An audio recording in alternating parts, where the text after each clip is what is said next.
मेरे अजीज़ों, बास काम छोटे छोटे होते हैं लेकिन बड़े अहम होते हैं। मेरे माँ बाप कुर्बान हो, नबी करीम सल्लल्लाहु अलैहि वसल्लम मेराज की रात, आपने इरशाद फरमाया कि मैं मेराज की रात जन्नत की सैर कर रहा था। मैंने देखा कि एक शख्स जन्नत के अंदर टहल रहा है।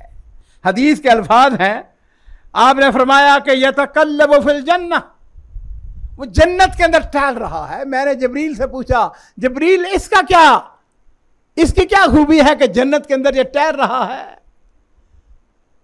तो मुझको नबी करीम सल्लल्लाहु अलैहि वसल्लम फरमाते हैं कि एक दरख्त था, कताहा फि ज़हर तरीक कानत तुज़ि नास। दरख्त था, लोगों को रास्ते में मुश्किलात पेश आती थी, गुजरते हुए परेशानी में रास्ते में वह था, लोग उससे तंग होते थे। तो उस शख्स ने क्या किया? उस शख्स ने उस दरख्त को काटा और उसको साइड पे कर दिया। अल्लाह ताला ने उसके बदले में उसको जन्नत अता फरमा दी और वह जन्नत के अंदर टहल रहा है। तो ये छोटे छोटे काम हैं। हमारी असल में बैसियत मजबूरी, पता है क्या सूरत हाल बन चुकी है हमारे घर में। अल्हम्दुलिल्लाह ये भी बड़ी खूबी की बात है कि मसाकीन आते हैं, फ़कीर आता है, सदा लगाता है, हम अपने घर से रोटी आटा जो कुछ भी उसको दे सकते हैं हम देते हैं। अल्हम्दुलिल्लाह कोई पैसा दे देते हैं।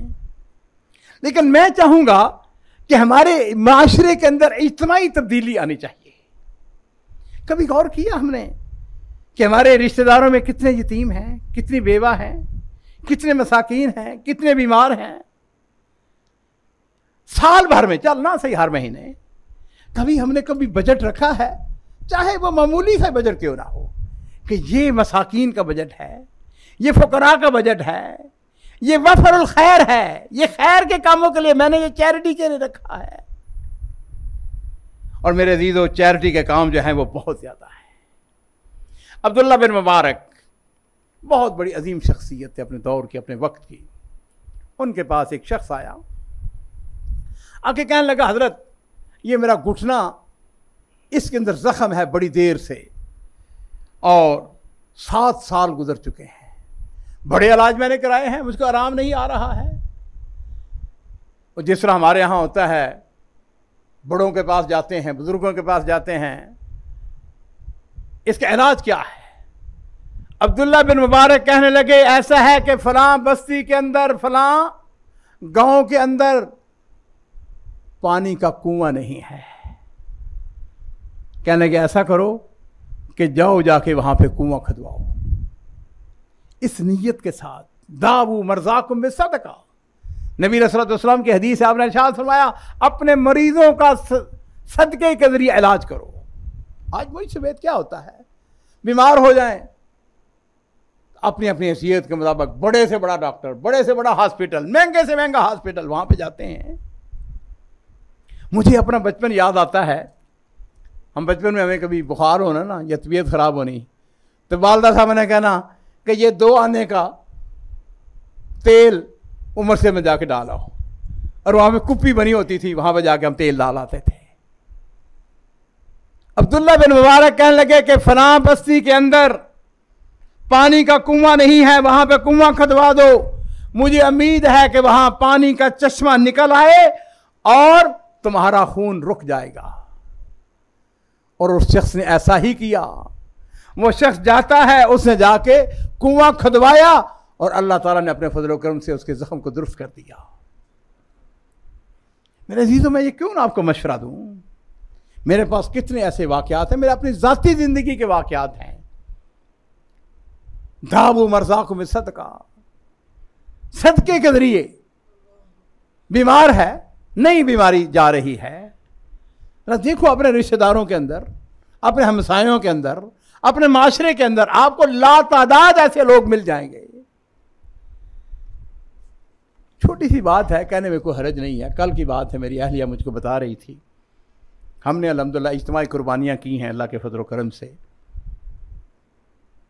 तो एक गांव में हमें वहाँ पे जब गोश्त भेजा, तो वो बाबा था बूढ़ा, जब वो गोश्त लेके गया, उसने कहा, जी हाँ जी आपके लिए गोश्त आया है, तोहफा आया है आपके लिए।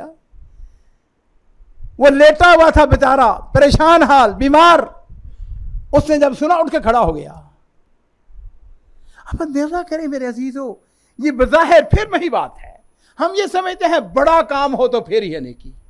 मैं उसकी खुदा न खास्ता अहमियत से इनकार नहीं कर रहा हूं, लेकिन मैंने आपसे अर्ज करना चाहूंगा कि नबी अलैहिस्सलाम ने ये जो हमारे लिए आसानी पैदा फरमा दी, आपके पास पैसा नहीं है, आपके पास कुछ नहीं है, आप किसी मुसलमान भाई को रोशन चेहरे के साथ मुस्कुराहट, मोहब्बत, प्यार, आओ यार गले लगा ले, यार तुझे देख के बड़ी खुशी हुई है, बिस्मिल्लाह। और नबी करीम सल्लल्लाहु अलैहि वसल्लम की एक हदीस उसको सुने और मैं चाहूंगा कि उसको अपने सीने पे लिख के ले जाएं। आपने इरशाद फरमाया कि सनाअल मारूफ तकी मसार सू, खैर के काम, अच्छे काम, नेक काम, बेहतरीन काम वो लोगों को बुरी और अचानक मौत से बचाते हैं। वह सदकतु सिर तुदफि गज़ब रब, आपने छुपा के सदका किया, ये रहमान के गुस्से को ठंडा कर देता है। और फरमाया वसीलतुर रहम तज़ीदुल उम्र, और अगर आप सिला रहमी करते हैं तो ये आपकी उम्र के अंदर इजाफा कर देता है। सनाइल मारूफ क्या है, नेकी के काम क्या है, खैर के काम क्या है? उलमा इकराम ने लिखा है सदका करना, बिर्रुल वालिदैन, अपने वालिदैन के साथ हुस्न सलूक करना, नेकी करना। और मैंने कई दफा अर्ज किया है कि वालिदैन वो नेमत हैं, जब तक जिंदा हैं तो भी नेमत, वफात पा चुके हैं तो भी आपके ऊपर कुछ जिम्मेदारियां आयद हैं। वो अब्दुल्ला बिन उमर रज़ी अल्लाह तआला अन्हु जा रहे थे ना, सफ़र कर रहे थे मदीना शरीफ से मक्का मुकरमा, रास्ते में एक जगह पड़ाव किया, एक बद्दू आ गया, मिलने के लिए आया। बद्दू को देखा, कहने लगे तू वो तो नहीं है जो मेरे वालिद गिरामी उमर के पास आया करते थे? उसने कहा जी बिल्कुल मैं वही हूं, मैं आपके वालिद का दोस्त हूं। उन्होंने पता क्या किया, उन्होंने अपनी पगड़ी उतार के उसके सर पर रख दी, अपनी सवारी उसको दे दी। लोगों ने कहा हजरत ये एक बद्दू आदमी, आम सा बंदा है, आपने इतनी इज्जत, इतनी तकरीम, भाई पगड़ी रखने का मकसद क्या है? उसको इज्जत देना, उसको तकरीम देना। कहने लगे ये मेरे वालिद का दोस्त था, ये मेरे वालिद के पास आया करता था।